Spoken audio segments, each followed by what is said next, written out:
So these are the Salomon SpeedCross 5 Gore Tex trail running shoes. And I got these because I wanted to have a more protective shoe that can kind of handle the rough terrain that I had at my trails at home. And these are honestly a lot better to run in than combat boots. So the fit of these shoes are actually incredibly comfortable, but I do think they run a little bit narrow. I'm usually a size 9, but I had to size up to a 9.5 just because I have a little bit of a wider foot. So I encourage you guys to go in stores that sell this and test it out before purchasing it to really make sure that the size fits you right. You obviously don't want it too small because it's going to make you very uncomfortable. You also want them too loose because then you'll start having blisters or other injuries. There are a lot more color options now, but when I first purchased them, they only had black and I'm not sure this other color a few months ago, but honestly the black looks pretty good and pretty sleek. So I got the Gore Tex version for around $190 by the time of purchasing, and the non-Gore Tex version comes in at $170. The shoe is actually particularly stiff, and that's for a good reason. When you go trail running, you often run over small rocks, branches, other fallen debris, so you really want these to have a pretty hard and sturdy sole at the bottom, so it makes running over these objects pretty comfortable even though it's uneven terrain. This shoe is honestly made to take a beating and keep going, so this rubber shoe sole at the bottom is thick enough so you don't really notice any of the bumps when you run. The downside of having a shoe like this is that they have a pretty long breaking period, and you really need to break these in before you start actually running them. Because if you don't, you can easily get injured, and it's not very fun if you start running and the first 10 seconds of your run, your feet start hurting.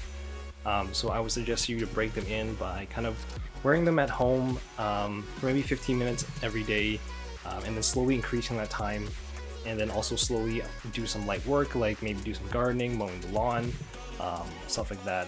And maybe over a week or two, you'll start noticing the shoe to conform to your body a bit better, and it's going to be a lot more comfortable for your feet. That's the best way to recommend, in my opinion. So the upper material here is made of an anti-debris mesh that prevents anything from being trapped in here, which is really nice to keep your shoe clean and lightweight. As well as the uppers here are completely stitch free, so it gives you maximum comfort when you're running in them, so you don't feel any weird stitching when you're going pretty hard on these. So this particular model that I have here is actually the Gore Tex version.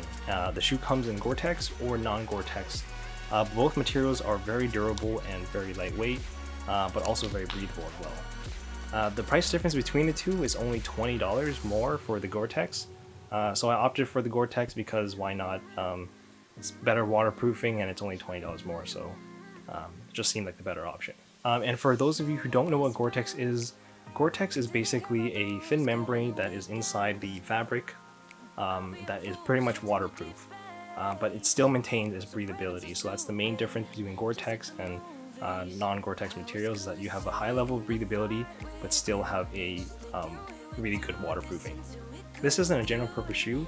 Its sole design is for running in soft or muddy terrain, and if you wear these on asphalt, these giant chevrons here will actually degrade very quickly because it's so soft.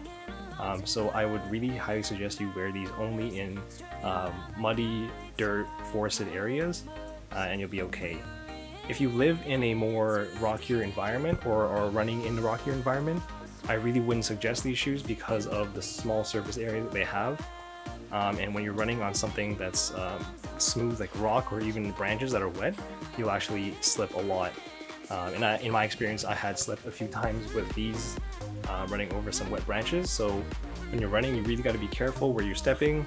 But I really also wouldn't recommend these for rockier areas because it's just not as grippy as other shoes can be. So like I said before, the shoe is very comfortable, especially after you break them in. The energy cell technology helps you kind of rebound every time you run. Your foot hits the ground, it bounces back the energy into the ground, so you can kind of have a better, more forced running. And this particular shoe also has these large 6mm chevron lugs which help you dig into soft and muddy terrain, and you can see at the tip here it also includes that here, so when you're digging into steeper hills, it can help you out there. And the Salomons, most of the Salomons now I should say, come with this quick lace system which makes tying your shoes kind of a thing of the past. It's a simple little pull of the quick lace So I do fear for the longevity for the quick lace system, as they are quite thin, and I have heard some stories that people breaking their quick lace system, but luckily Salomon does have warranty on this the shoelace system, so you can get them repaired or replaced. All in all, I think this is a great purchase. The shoe is lightweight, it's durable, and it's everything I needed from a running shoe, or a trail running shoe I should say, that fits my budget and also fits my lifestyle choices as well. So if you're kind of into the same thing that I'm into, and you like to run on dirt paths and stuff like that, then I think this is a shoe that you should go and pick up. But if not, then I would definitely recommend looking through the Salomon website and checking out some of their kind of all-terrain shoes, as those are definitely more budget friendly and more multi-purpose as well.